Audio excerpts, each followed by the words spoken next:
கர்த்தருடைய நாமத்துக்கு ஸ்தோத்திரம் உண்டாவதாக. இன்றைக்கு குறிக்கப்பட்டுள்ள வேத வாக்கியமானது அது ஏசாயாவின் புத்தகம் 41 அதிகாரம் 10 ஐசாயா சாப்டர் 41 verses 10. நீ பயப்படாதே, நான் உன்னுடனே இருக்கிறேன். திகையாதே, நான் உன் தேவன். நான் உன்னை பலப்படுத்தி உனக்கு சகாயம் பண்ணுவேன். என் நீதியின் வலது கரத்தினால் உன்னை தாங்குவேன். ரொம்ப அழகான வசனத்தின் மூலமாக இன்றைக்கும் ஆண்டவர் நம்மளோட கூட பேசி கொண்டு இருக்கிறார் நான் விசுவாசிக்கிறேன். ஆண்டவர் இந்த வசனத்தை குறித்து பேச ஆரம்பிக்கிறப்போ எனக்கு ஒரு விஷயம் ஞாபகத்தில் வருது. ஒரு நபர், அந்த நபர் யாருன்னா சாம்சன் ரொம்ப பலசாலி. 1000 பேரை ஒரு கழுதையோட தாடை எலும்புனால அடித்து கொன்னார். அந்த பிலிஸ்தியர்களை ஜெயிச்சு எவ்வளோ பெருமை. ஒரு சாதாரண விஷயத்தில் ஒரு போட்டியில் நம்ம ஜெயிச்சிட்டாவே அதை ரொம்ப எல்லாருக்கும் அதை தெரிவிப்போம், நான் இதில் ஜெயிச்சிட்டேன். அப்போ சாம்சனோட நிலைமை யோசிச்சுப்பார். எப்படி ஜெயிச்சிருப்பார், எவ்வளோ பெருமையாக இருப்பார். 1000 பேரை ஒரு நாளில் அடித்து தூக்கி தள்ளி கீழே போட்டிருக்காரு. ஜெயிச்சு எழும்பியிருக்கார். அவர் அந்த இடத்துல நிற்கிறப்போ அந்த போரில் சண்டை போட்ட களைப்பில் அவருக்கு தாகம் வந்திருக்கு. அந்த தாகத்தை தீர்க்க முடியாமல் தண்ணி இல்லை, குடிக்க தண்ணி இல்லை. கடைசியில் தண்ணி குடிக்கலன்னா நம்ம செத்து போயிடுவோன்னு நினச்சிருக்காரு. அவர் என்ன நினச்சிருக்கலாம், நம்ம ஜெயிச்சிட்டோம், நம்ம தான் பெரிய ஆளுன்னு நினச்சிருக்கலாம். ஆனால் ஆண்டவர் யாரையும் எந்த இடத்துலையும் நான் தான் பெரிய ஆளுன்னு நினைக்க ஒரு நாளும் விட மாட்டார். நம்மளுக்கு அப்படி ஒரு எண்ணமே வரக்கூடாதுன்றதுக்கு தான் இந்த வசனத்தின் மூலமாக நம்மளோட கூட பேசி கொண்டு இருக்கிறார். அப்பேற்பட்ட போரை ஜெயிச்ச சாம்சனுக்கு ஒரு சின்ன தேவை இருந்தது, ஒரு சொட்டு தண்ணி. அவனோட பலத்தை திருப்பி கொண்டு வர்றது. சோர்ந்து போயிட்டான். 1000 பேரை கூட சண்டை போட்டது அவனுக்கு உடல் ரீதியாக ரொம்ப சோர்வை கொடுத்துருச்சு. ட்ரெயின் அவுட் ஆகி தண்ணி தாகம், டீஹைட்ரேட் ஆகிருப்பார். யோசிச்சு பாருங்கள், அந்த இடத்துல அவர் இருந்த அந்த இடத்துல தண்ணியே இல்லை. அப்போ ஆண்டவர்கிட்ட ஒரே ஒரு சின்ன ஜெபம். நான் போரில் ஜெயிக்கணும்னு ஜெபிச்சாரா என்னான்னு எனக்கு தெரியாது. அவர் கான்ஃபிடெண்ட்டாக போய் சண்டை போட்டிருப்பார். எனக்கு பலனை ஆண்டவர் கொடுத்துருக்காரு, நான் அடித்தா கொன்னுடலான்னு நினச்சி போயிருந்துருக்கலாம்.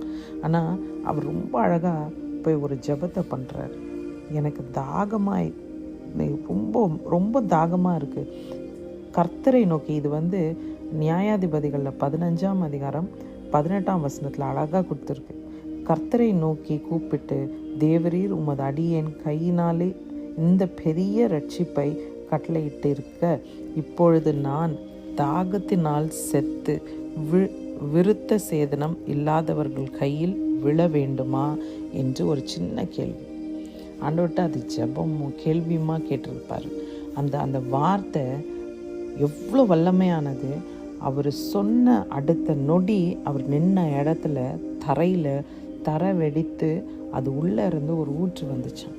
அந்த தண்ணி இன்றைக்கும் இருக்குது. இன்றைக்கும் அந்த தண்ணி ஊற்று, அந்த ஸ்ப்ரிங் இருக்குது. இன்றைக்கும் அந்த இடம் இருக்குது.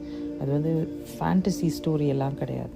சாம்சனுக்கு ஆண்டவர் கொடுத்த தண்ணீர். அந்த தண்ணியை குடித்து அவரோட பலனை திருப்பி கொண்டு வந்தாராம்.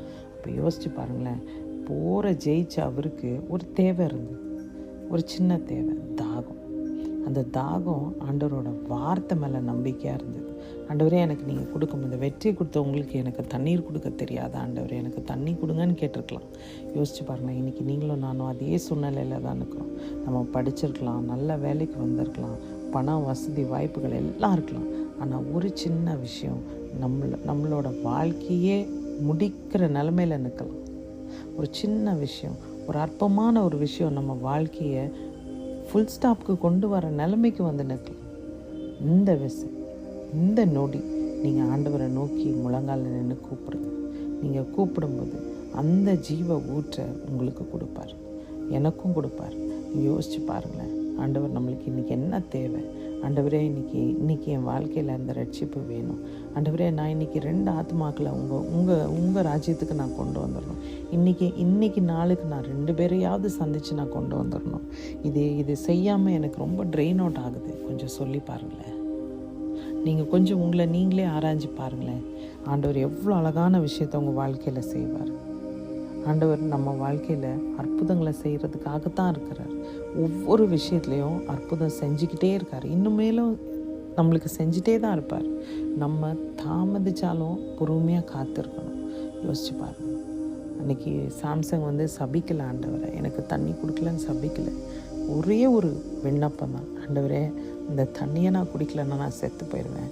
இவ்வளோ பெரிய 1000 பேரை கொல்றதுக்கு பலம் கொடுத்த உங்களுக்கு எனக்கு ஒரு கப்பு தண்ணி கொடுக்க தெரியாதா, ஒரு சொட்டு தண்ணி கொடுக்க தெரியாதா ஆண்டவரேன்னு தான் கேள்வி கேட்டார். கொடுங்கன்னு கூட சொல்லலை, உங்களுக்கு தெரியாதா, நீங்கள் கொடுப்பீங்களேன்னு ஒரு நம்பிக்கை, அவ்வளோதான். ஆனால் ஆண்டவர் அந்த நொடியே ஒரு பெரிய ஸ்ப்ரிங்கே கொண்டு வந்துட்டார், ஒரு ஊற்றே கொண்டு வந்துட்டார், தரையிலேருந்து பள்ளத்தாக்குலேருந்து. யோசிச்சு பாருங்கள், ஆகாருக்கு கொடுத்தது ஆண்டவர் சாம்சங்க்கு கொடுத்துருக்காரு. ஊற்று கொண்டு வரது ஆண்டவருக்கு புதுசு இல்லை, ஆனால் நம்மளுக்கு தான் புதுசு. நம்மளுக்கு தான் சூழ்நிலைகள் வேறு வேறு இருக்கலாம். அங்கேயும் ஆகாரோட பிள்ளை மரணத்தில் இருக்கப்போ தான் அவள் கேட்குறான், இங்கேயும் சாம்சங் மரணத்தை நோக்கி நிற்கிறப்ப தான் கேட்குறான். தண்ணி குடிக்கலன்னா தான் இறந்து போயிடுவோமோன்னு ஒரு பயத்தில் தான் கேட்குறான். இப்போ யோசிச்சு பாருங்கள், நம்மளோட முடிவு உலகத்தில் ஒரு வாட்டி தான் பிறக்க போகிறோம், ஒரு வாட்டி தான் இறக்க போகிறோம். இந்த ரேஸ், இந்த பிட்வீன் டைமில் நம்ம எப்படி ஓட போகிறோன்றது தான் ரொம்ப முக்கியம். நம்ம ஆண்டவருக்காக ஓடுறோமா இல்லை மனுஷனை பிரியப்படுத்த ஓடுறோமா? நீங்கள் ஆராய்ஞ்சு பாருங்கள். உங்களுக்கு கொடுக்கப்பட்ட வேலை அது ட்ரெடிஷ்னல் வேலையாக இருக்கலாம், இல்லை ஆவிக்குரிய சபையில் வேலைகள் இருக்கலாம், இல்லை வீட்டில் உங்களுக்கு ஆத்ம ஆதாயம் பண்ணுறதுக்கு ஒரு பொறுப்பை கொடுத்துருக்கலாம்.